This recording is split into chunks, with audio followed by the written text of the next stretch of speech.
자, 안녕하세요 여러분, 반갑습니다. 자, 오늘 우리 내 유년의 울타리는 탱자나무였다라는 수필입니다. 여러분, 제가 설명 늘 하지만 수필이 가장 큰 특징이 뭐죠? 사실성이죠. 그래서 사실성이라기보다 사실이라고 해야 되겠어요. 왜냐하면 실제 있었던 일에 대한 기록이거든요. 그렇죠? 그 다음에 이제 경수필이라고 할 때 경은 주제가 가볍다 이런 뜻이에요. 그럼 주제가 무거우면 중수필 이렇게 되는 거고요. 이 경수필을 다른 말로 미셀럼이라고 하죠.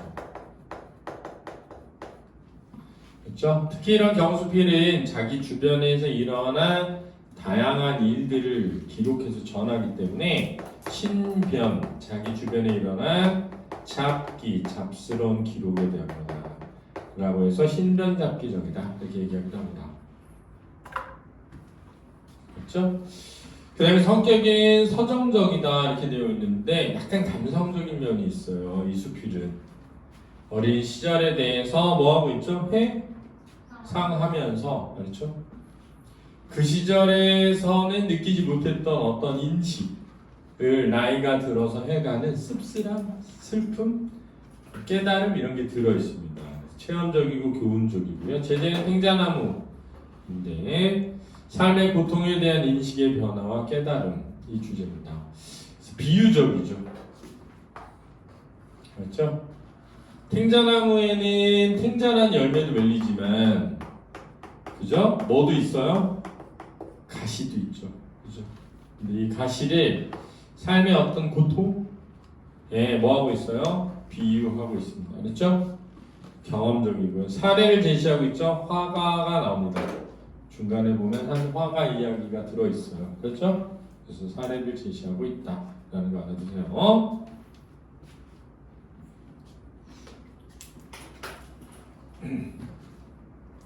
자, 본문을 가볼게요.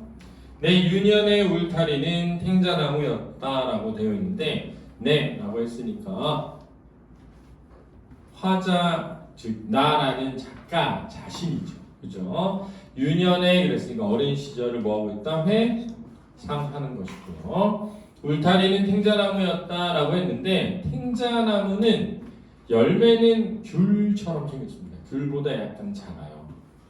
그렇죠? 귤보다 약간 작습니다. 그렇죠? 그런데 거의 맛이나 이런 거는 색깔이나 이런 거는 귤도 처음에는 파랗다가 노래지잖아요. 탱자도 파랬다가 점점 노래지거든요. 차이점, 공통점이 있고요. 다만 이제 이 탱자나무의 가시가 굉장히 많이 돋아나 있어서 그 탱자나무를 두르면 뭐가 돼? 남들이 쉽게 침범할 수 없는 울타리가 되어주죠. 라는 거예요. 그래서 제목에 그런 의미가 있습니다. 어린 시절 내 손에는 의뢰는 늘 언제나 탱자 한두 개가 쥐어져 있고는 했다. 자, 여기서 이제 두 가지를 알 수 있죠. 하나는 그만큼 탱자가 뭐였다? 흔했다라는 거고, 아무리 흔해도 좋지 않으면 가지고 다니지를 않잖아요. 그러니까 화자는 어린 시절 탱자가 화자에게 몹시 흔했다라는 거 하나고, 그런 흔한 탱자나무의 탱자를 좋아했다라는 걸 알 수 있는 겁니다. 탱자가 물렁물렁해질 때까지 지고 다니는 버릇이 있어서 내 손에는 늘 탱자 냄새가 났었다. 그만큼 내 일상에 가까이 있었다. 이렇게 하면 되겠습니다. 일상에 가까이 존재하던 탱자 이렇게 하면 되겠죠.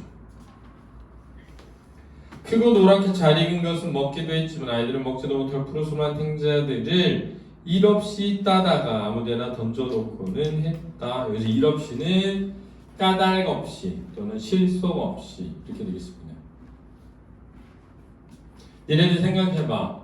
까닭이 있어야 만나고 실속이 있어야 만나는 건 그냥 직장에서 만나는 관계 이런 거죠. 근데 아무 일 없이 만나는 친구 있죠.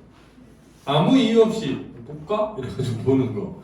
그게 진짜 친구죠, 어떻게 보면. 그죠? 역시 그런 아이들 중 하나였는데, 그렇게 따도 탱자가 남아돌 만큼 내가 살던 마을에는 집집마다 탱자나무 울타리가 많았다. 그만큼 뭐였다? 흔한 것이었다. 이렇게 되겠죠. 흔한 존재였던 탱자나무. 지금도 고향하면 탱자의 시큼한 맛, 미각, 탱자처럼 노랗게 된 손바닥, 시각, 오래 남아있던 탱자 냄새, 후각. 이렇게 공감각적 이미지입니까? 아니죠. 복합감각이라고 하는 거예요. 둘 이상의 감각이 늘어날 때 복합감각이라고 합니다. 이럴 때 다양한 감각적 이미지를 활용하여 이렇게 나옵니다. 그럼 맞네. 이렇게 하면 되겠습니다. 자, 이 작품은 다양한 감각적 이미지를 활용하고 있다. 뭡니까? X입니까? O라고 하면 되는 겁니다. 그리고 뾰족한 탱자가시에 침을 발라 손바닥에도 붙이고 코에도 붙이고 놀던 생각이 난다. 그쵸? 쌤도 이거 했었어요. 코에 붙여가지고 코뿔소 해가지고 침 발라서 붙이면 붙어요. 그쵸? 가시를 붙인 손으로 악수하자고 해서 침으로 놀려주던 놀이가 우리 사이에 한창일 때도 있었대. 이거 저도 했어요. 그쵸? 아우, 그러니까 모르고 하면 아프죠. 근데 대부분 알아차려요. 근데 이렇게 가시 넣어가지고 악수할까? 그래가지고 딱 이렇게 빡 누르는 거죠. 근데 보통은 누르다 보면은 가시가 이렇게 누워요.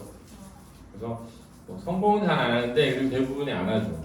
왜냐면 이런 거 친구하고 할 때 하는 건데 친구가 문악수 이러죠. 악수할까? 이렇게 안 하죠 보통. 어쨌든 놀곤 했어요. 자그마한 소읍에 자라나는 아이들이 할 수 있는 놀이란 고작 그런 것이었다. 왜냐하면은 자기 주변에 있는 어떤 사물을 이용해서 놀게 되잖아요. 그죠? 그래서 선생님도 어릴 때 선생님도 이런 거 하면서 놀곤 했는데 우리 앞집에 좀 부잣집이 있었거든. 근데 그 집에 가면 좀 다르게 놀았어. 왜? 다르게 놀 게 있어. 내가 지금도 기억나는 게 한 달에 한 권씩 무슨 소년 동화 같은 월간지가 와. 그럼 거기에 중간에 만화도 있고 뭐 그 과학 내용도 있고 그러거든. 근데 거기에 꼭 뭐가 있었느냐? 뒤에 부록으로 뜯어가지고 만드는 이렇게 뜯어가지고 딱딱딱 뜯으면 그걸 이렇게 조립해가지고 자동차도 만들고 막 가끔 가다 보면 이제 뭐 고무줄도 있어가지고 고무줄을 이렇게 해가지고 뭐 만들고 하는 거 있잖아. 그런 게 있었거든. 근데 그 집 애가 그거를 잘 만들 나이는 아니었어. 그러면 쌤이 가서 걔랑 같이 놀아주면서 그거 만들어주는 거야. 그러면 그 집 아주머니가 굉장히 좋아하면서 나한테 잘해줬어. 그리고 음료수도 막 주고 그랬던 것 같아. 그래가지고 약간 어릴 때 그 집에 되게 자주 놀러가고 약간 그런 생각 했던 적 있는 것 같아. 저 아줌마가 우리 엄마가 얼마나 좋을까. 그래가지고 엄마한테 물어본 적도 있어. 엄마 혹시 나 주워 갔어?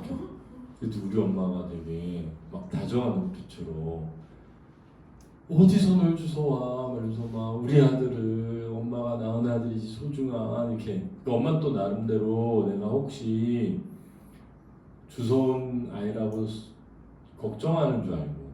그런데 나는 거기 에이씨 주워오지도 않고 에이씨 내 인생은 왜 이래. 그래서 되게 아쉬워했던 기억이.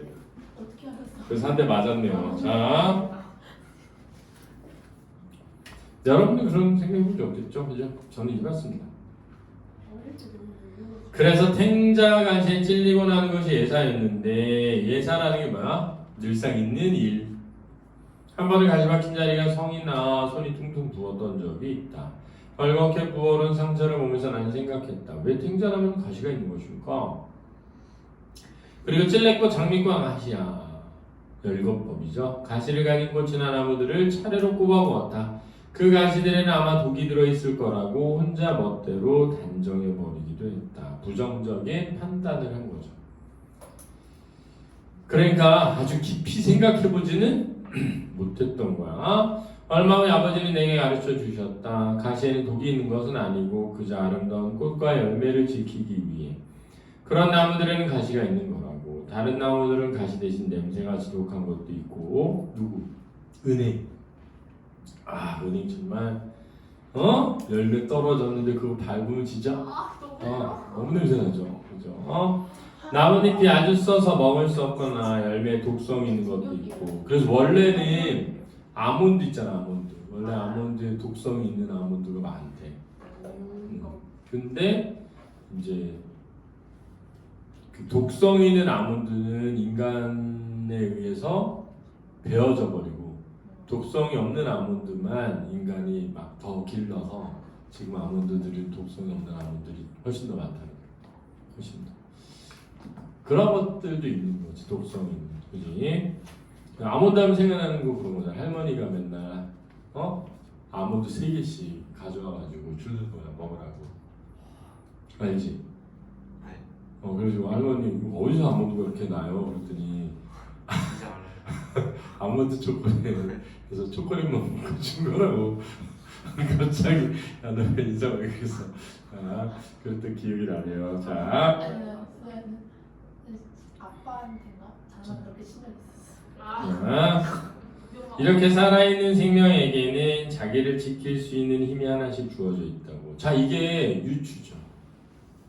응? 이해됐어? 잘 봐. 자기를 지킬 수 있는 힘. 가시를 뭐에 빗댄 거야? 자기를 지킬 수 있는 힘이야.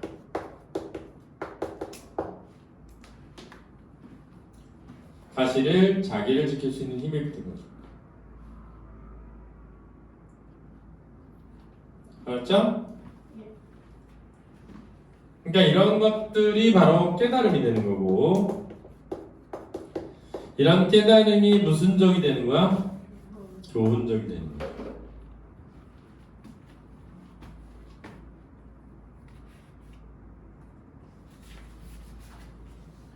그러던 어느 날 탱자 꽃잎을 보다가 스스로의 가시에 찔린 흔적을 발견하게 되었다.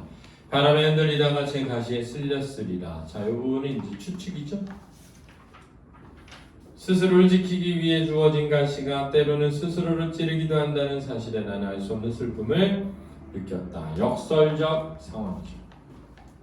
역설적 상황이죠. 왜 그런 거 있잖아. 약간 자신을 보호하기 위해서 친구들 멀리하다 보면 오히려 자신을 해치기도 하잖아. 그지? 그런 애들 있지. 약간. 그지? 그걸 어렴풋하게 느낄 무렵 소우베스의 유년은 끝나가고 있었다. 언제부턴가 내 손에는 더 이상 둥글고 향긋한 탱자 열매가 들어있지 않게 되었다. 성장한 거죠. 그 전에 무거운 책가방과 영어 단어장, 그 다음에 누구를 향해 던지는 돌멩이. 뭐야 이게? 갑자기? 학교 폭력. 뭐 개구리한테 던졌나요 돌을? 뭘까요? 자, 이거는 아마도 데모하는 걸. 데모할 때 보면 뭘 던져?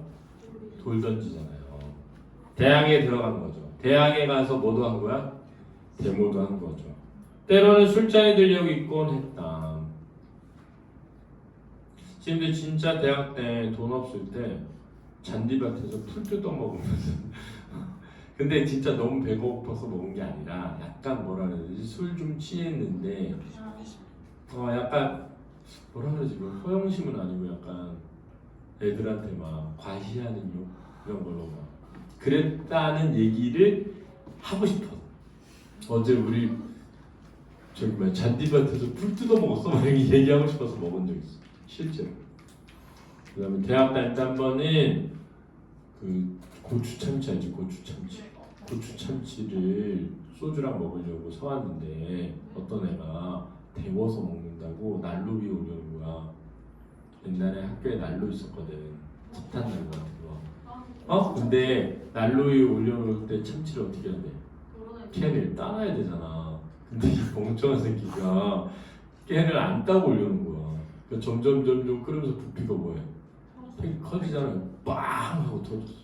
근데 선생님 이제 그때는 대학 다닐 때는 막 데모도 하고 그러다니까 인화성 물질 같은 게 막 학생회 간에도 있기도 하고 또 막 전경들이 막 들어오기도 하고 하니까 나는 뭐가 폭발물 같은 게 터진 줄 알고 회의하다가 빵 터져가지고 책상 밑으로 숨었거든. 근데 시뻘건 막 피랑 막 살이 막 떨어지는 거야. 무서운데. 그래서 시뻘건 피가 막 흐르면서 막 툭툭 떨어지면서 막 살점이 막 떨어진 거야. 그막눈 만져봤어. 내 목이랑 막. 그 누구 다쳤나 보다. 웃다 봤는데 참치였어. 그 참치가 천장에서 툭툭 떨어지는데 그럴 만하잖아. 깜짝 놀랐어. 전혀 생각도 못했어. 공감으로 막. 아니 진짜 무서워. 진짜 생각도 못했어. 그래, 난 진짜 지금도 잊혀지지가 않아. 그 안에 있는 그 소스 약간 피랑 비슷한 색깔. 그러니까 아니 그리고 그 상황 그 당황한 상황에서 봐봐 그렇게 느껴지지. 지금 자, 터져 있으면 살인 현장인가 이거. 그랬다. 더구나 애인의 따뜻한 손을 잡고 다니던 때도 없진 않았지만 그 후로 무거운 장바구니, 빨랫감, 행주랑 걸레 같은 것을 들고 있을 때가 더 많았다. 이게 뭐 이유겠어? 결혼을 한 이유죠. 생활의 짐은 한 번도 더 가벼운 적이 없으면 생활의 짐, 은유법이야. 이것도 실제 짐이 아니야, 알았지? 실제 짐이 아닌데 짐으로 빗댄 거야. 뭐겠니 실제로? 고달픔 이런 거 있죠. 삶을 살아가기 위해서 겪어야 하는 고달픔. 한 번도 더 가벼워진 적이 없으면 내가 늘 생각하는 게 그런 거였거든. 선생님은 이제 학원 강사를 오래 했잖아. 학원 강사 하면서 늘 생각하는 게 그런 거야. 학원이 맨날 어렵대. 학원은 맨날 어렵대. 그러니까 막 강사들 월급 올려달라고 맨날 학원 어렵다고. 또 좋은 적은 언제야? 이런 생각 늘 했던 것 같아. 약간. 근데 진짜 선생님이 운영해 보니까 맨날 어려워. 제가 쉬운 일은 아니었던 것 같아. 자, 그러한 동안 내 속에는 날카로운 가시들이 자라나기 시작했다. 이거는 뭘까? 이 가시들은 이 삶의 어떤 고달픔 속에서 나를 뭐하기 위한? 지키기 위한 방어 기제? 들어서 방어 기제? 자기 방어 기제 같은 거. 가시는 꽃가나무에게만 있는 것이 아니었다. 세상에 또는 스스로에게 수없이 찔리면서 사람 누구나 제 속에 자라나는 가시를 발견하게 된다. 세상에 스스로에게 찔리면서 찔리면 고통받는 거죠. 삶을 살아가다 보면 겪게 되는 뭐가 있어? 아픔과 고통이 있게 마련이지. 그렇지?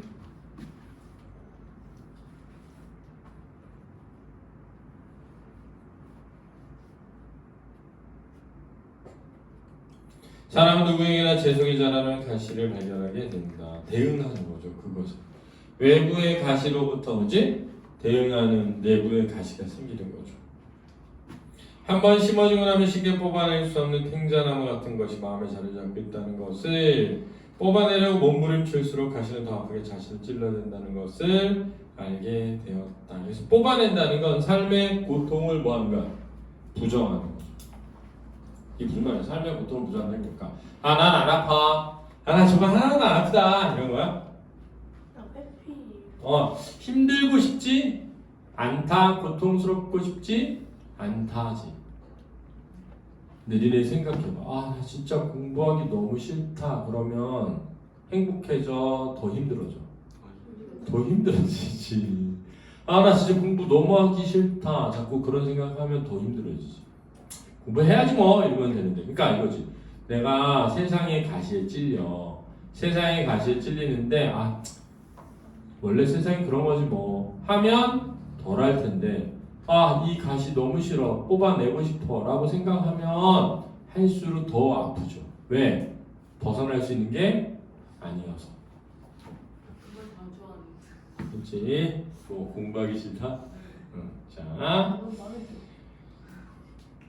한번 그렇다 그런 내내 크고 작은 가시들이 나를 키워왔다. 자 크고 작은 가시들 뭘 빗댄 거냐? 생활 속에서 겪은 고통들이죠. 자, 생활 속에서 겪게 된 그 고통이 나를 뭐해왔다? 키워왔다. 성장하게 하는 거죠. 그래서 사실 인간은 고통을 통해 성장하는 경우가 많아. 그렇지? 막 맨날 행복해. 별로 어린애 같은 경우가 많아. 맨날 행복한 애들은 아직 어린애들이 많아. 아무리 행복해 보이는 사람에게도 그를 괴롭히는 가시는 있기 마련이다. 이게 이제 글쓴이가 깨달은 깨달음이죠. 그죠? 알게 된 깨달음. 누구나 자신만의 뭘 지니고 있다? 아픔을 지니고 있다라는 거죠. 어떤 사람에게는 용모, 육체적 장애가 가시가 되기도 하고 어떤 사람은 가난한 환경이 가시되기도 한다. 나약하고 내성적인 성격이 가시가 되기도 하고 원하는 재능이 없는 것이 가시가 되기도 한다.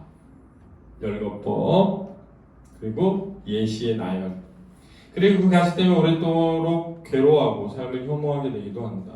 부정적 역할 로트레카라는 화가는 사례죠. 부유한 귀족의 아들이었지만 다 가진 거 아니에요? 사고로 인해 두 다리를 차례로 다쳤다. 신체적 장애죠. 그로 인해 다른 사람보다 다리가 자유롭지 못했고 다리 한쪽이 좀 짧았다고 한다. 다리 때문에 비관한 그는 방탕한 생활 끝에 왜 방탕할 수 있었을까? 부자였으니까. 근데 방탕할 수조차 없어. 근데 얼마나 슬플까? 그지? 그래도 방탕할 수 있어서 다행이다. 자, 방탕하게 끝에 불우한 삶을 마감했다. 그러나 그런 절망 속에 그렸던 그림은 아직까지나마 전해진다. 이게 뭐겠니? 탱자죠. 열매. 맞지? 그러니까 이 신체 장애로 겪게 된 고통이 뭐야? 가시라면 그 가시 속에서 만들어진 열매가 바로 뭐야? 그의 그림이겠죠. 내 다리 한쪽이 짧지 않았다면 나는 그림을 그리지 않았을 것이다. 그치? 삶에 뭐가 있었기 때문에 고통이 있었기 때문에 가시가 있었기 때문에 이런 그림도 있을 수 있는 거죠. 그에게 있어서 가시는 바로 남들보다 약간 짧은 다리 한쪽이었던 것이다. 육체적 장애. 로트레크의 그림만이 아니라 우리가 오래 고통받아온 것이 오히려 존재를 들어올리는 힘이 되고 나는 것을 겪고한다. 우리가 오래 고통받아온 것이 가시지, 그지? 응? 존재를 들어올리는 힘이 된다. 이게 긍정적 역할이죠. 그러니 가시 자체가 무엇인가 하는 것은 그리 중요한 문제가 아닐지도 모른다. 어차피 뺄 수 없는 삶의 가시라며, 즉 삶의 고통은 늘 뭐한다? 존재한다면, 삶의 고통이 늘 존재한다면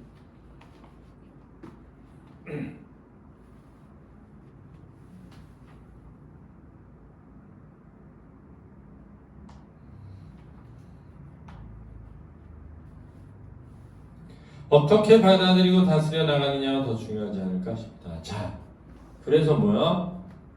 대상 자체가 아니라 대상에 대한 무엇이 중요하다? 인식이 중요하다는 거죠. 주체적 인식이. 누구나 겪게 되는 어떤 고통인데 어떤 사람은 그 고통을 삶의 새로운 힘으로 만들기도 하고 어떤 사람은 그냥 고통을 고통으로만 여겨서 좌절하기도 하니까요. 그것마저 없었다면 우리는 인생이라는 잔을 얼마나 쉽게 마셔버렸을 것인가. 인생의 소중함과 고통의 깊이를 채 알기도 전에 얼마나 옷자라 버렸을 것인가. 소중함과 고통의 깊이가 동시에 있는 거야. 그러니까 그렇지? 고통의 깊이를 알기 때문에 인생의 소중함을 알게 되는 거지. 그렇지? 그게 없었으면 웃자라 버렸을 거는 뭐야? 그냥 쑥 자라버리는 거야. 실제로 너무 아름답거나 너무 부유하거나 너무 강하거나 너무 재능이 많은 것이 오히려 삶을 망가뜨리는 경우를 자주 보게 된다. 그러한 점에서 사람에게 주어진 고통, 그 날카로운 가시야말로 그를 참으로 겸허하게 만들어준 선물일 수도 있다. 이게 세 번째의 긍정적 역할이야. 첫 번째는 발전의 원동력이 된다. 두 번째는 인생의 소중함을 알게 한다. 세 번째는 사람을 뭐하게 만든다? 겸허하게 만든다. 다 정리해놔.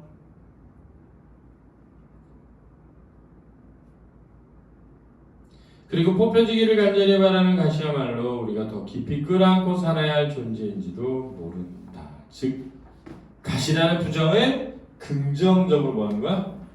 인식하는 태도죠. 포용적 태도죠. 역설적 인식이고요. 가시박힌 상처가 월곡해 부을러 마음이 쉽게 가라앉지 않는 날 나는 고향의 탱자나무 울타리를 떠올리고 난다. 둥근 탱자로 손에 쥐고 다니던 그때 탱자가지로 장난을 치고 나던 그때 내 삶이 이런 가시들이 돋던 날이라고는 짐작조차 할 수 없었던 그때. 여기서 이런 가시는 뭘까요? 살아가면서 겪게 된 아픔과 고통들이죠.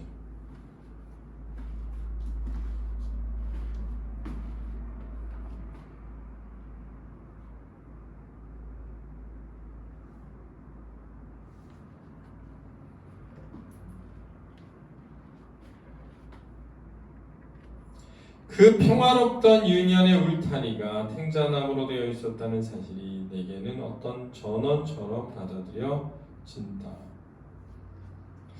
유년의 울타리가 탱자나무로 되어 있었대. 그지? 그 유년의 시절을 뭐함으로써? 벗어나게 됨으로써 내 안에서 무엇이 자라게 된다?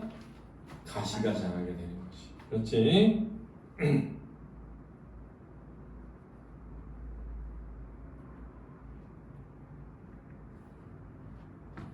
내게 열매와 꽃과 가시를 처음으로 가르쳐준 그 나무, 가르쳐준 그 나무니까, 그치?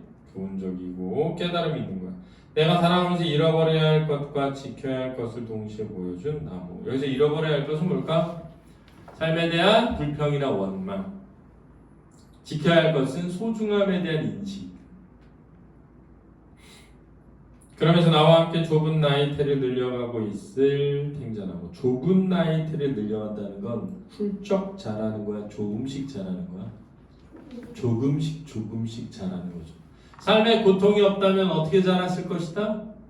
훌쩍 자랐을 것이다. 훌쩍 자랐으면 삶의 소중함도 알지 못하고 겸허하게 살지도 못하고 원동력이 되지도 못했을 거라는 거야.